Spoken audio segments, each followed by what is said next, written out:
Hello, everybody. I'm going to give you a presentation of the lecture I gave at the Kauai Rural Health Association annual meeting a few weeks ago. The meeting was videotaped, but I guess the audio quality wasn't that great, so I'm just going to re-present it to you. This is a brief update on a pilot project that I started. And so the thing I wanted to start out with is just trying to make sure we're all on the same page. And so I just wanted to real quickly talk about what is chemical dependency, how is it treated, and what medicines are used so you can kind of understand what we're trying to accomplish at the Kauai County Correctional Center.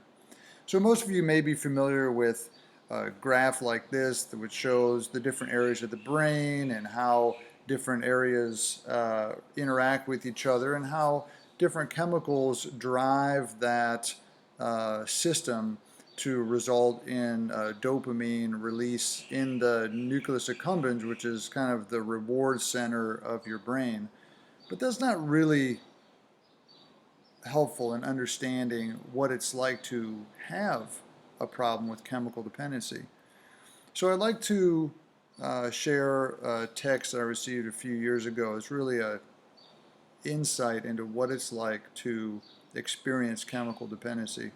So I had this gal come in for a OB visit, and after talking with her, she revealed that she's also struggling with chemical dependency. So I had her scheduled to come back to start buprenorphine, and she never showed up. And so after trying to reach out to her a few different ways, I texted her and I said, Dr. Chile is here, worried about you. Please call me 24/7. And after maybe a day or two, she texted me back saying, just you can read it right here. Sorry, so late. Been having a bad time. Not sure if I had a miscarriage or not. Been really hard at home and really don't think I can do this alone anymore. I haven't been able to fully quit, even if it's too late for abortion. What do I do if my baby's had complications or disabilities because of my bad choices now?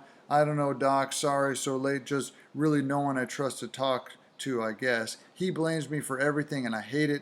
I can't live with myself if my baby's taken away. I'm just at a crossroad, I guess.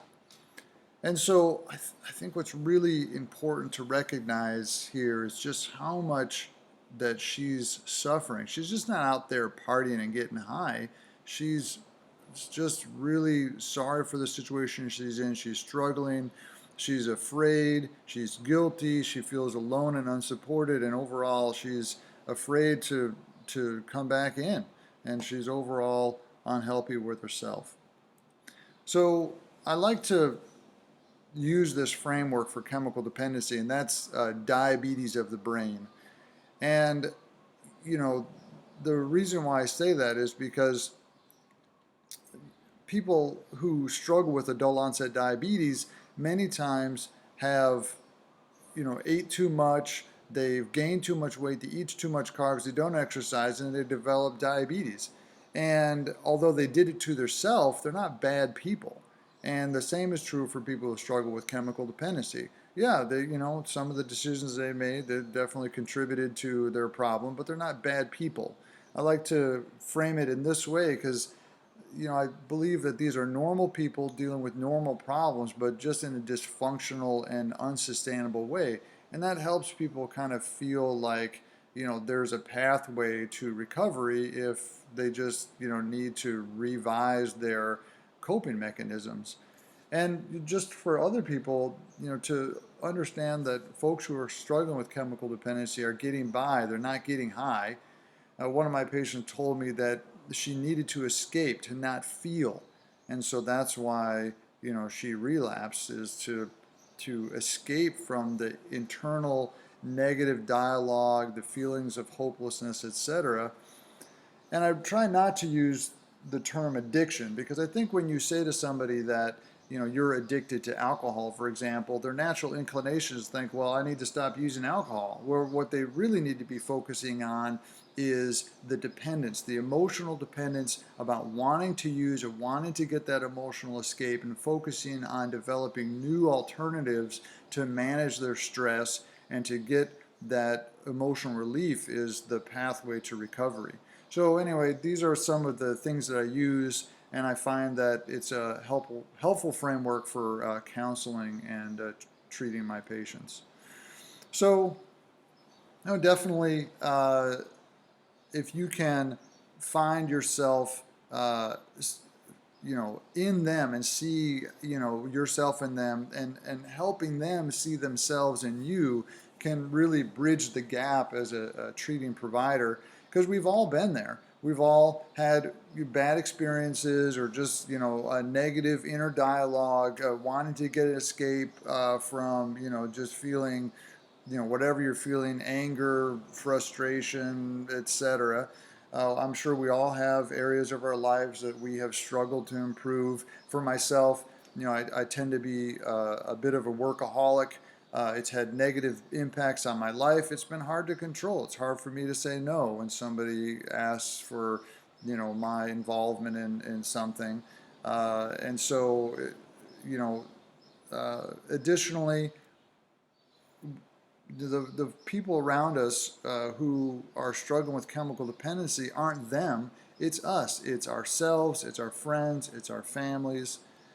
This photo went around the internet a couple of years ago, and this is a couple who are passed out from heroin or whatever, and there's this poor little kid in the back of the vehicle, and this same thing happened to someone I love a few years ago, but with a 2-month-old in the back of their vehicle.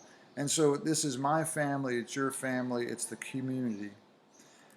So one thing that I've recently been counseling my patients with is the pathway to recovery involves this 3-walled prison.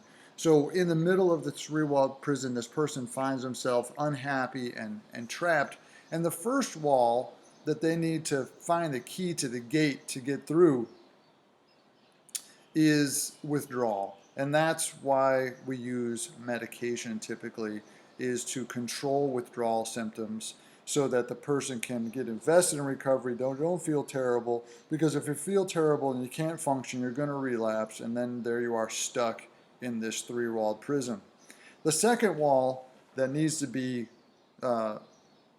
opened up, or unlocked or penetrated or whatever, is coping with stress without using chemicals. And that gets back to my previous point about getting by, that replacing your chemical-based coping mechanism with a non-chemical-based coping skill set to deal with work and deal with finances and relationships and legal problems and all these sorts of things. It takes work, and it takes failure, and it takes trying new things, and it takes going to see a counselor or going to meetings or whatever. It's an active process.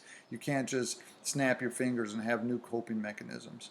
And then the third wall that people need to find a way to overcome or to unlock is the dopamine craving.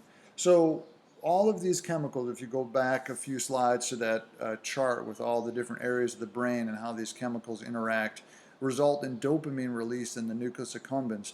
And so when you're using meth or alcohol or opioids or benzodiazepines, etc., it results in a very profound dopamine release in your reward center. And when you stop using, you feel that craving, and it results in this obsessive and compulsive use of a chemical.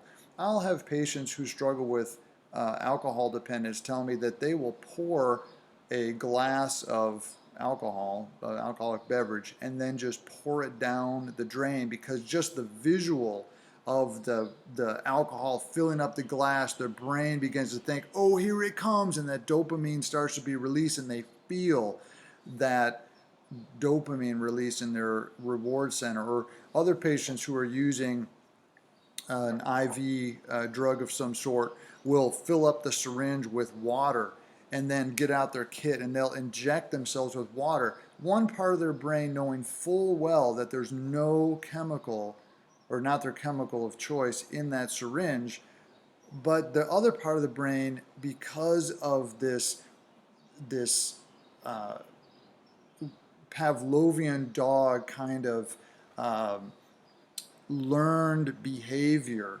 and the learned uh, expectation of the chemical coming, they'll actually feel that dopamine being released, and it's just a complicated problem that needs to be resolved. And so I tell people they need to reward themselves, they need to get that dopamine release from something else: exercise, pulling a paycheck, getting involved in things that they enjoy, spending money on themselves, whatever, to break through that third wall. And overall, trying to help people with this and getting them to make progress in their recovery is somewhat difficult. But overall, as a system, that getting back to that, well, they made their bed attitude has just historically resulted in death and mayhem. And so, getting on to the medication aspect of helping people overcome their chemical dependency, the new strategy is medication-assisted treatment, and controlling withdrawal, as I mentioned, is one of them. But for many people, they're overall going to be on maintenance, that controlling withdrawal and craving with a similar drug, for example, buprenorphine and methadone for opioids, is now the standard. It's far more effective than abstinence-based recovery. You can also use medications to block the effect of certain drugs. For example, naltrexone, which is known as an injection called Vivitrol for opioids. It prevents the opioids from working, resulting in a strong disincentive to use because it won't do anything. Also, you can use medications to reduce craving, but without having any blocking or maintenance effect. And that's how naltrexone is used for alcohol dependence, also either by pill or by injection. Can substantially, measurably reduce the craving for alcohol and result in reduced intake. And then, like I mentioned, controlling just withdrawal symptoms for a short period of time. For example, an alcohol withdrawal protocol using benzodiazepines of some sort like Librium, etc., can help people get through that uncomfortable withdrawal stage, and then taking it away and not continuing on any maintenance program. It's critically important to understand that medication-assisted treatment is not medication-only treatment. I tell people the first time I meet them with the buprenorphine program that the most important thing I will ever tell you is this: that the bottle of buprenorphine is not recovery in a bottle, no matter how badly you want it to be. It's so easy to take buprenorphine and have improved withdrawal, a reduced craving, and feel, well, I'm cured, that's it. Until, unfortunately, the next stressful thing happens, and then even though a patient of mine might have a whole bottle of buprenorphine in their possession, they'll still relapse because they can't get the emotional escape from the buprenorphine, and so they relapse because they haven't been investing time in developing new coping skills, etc.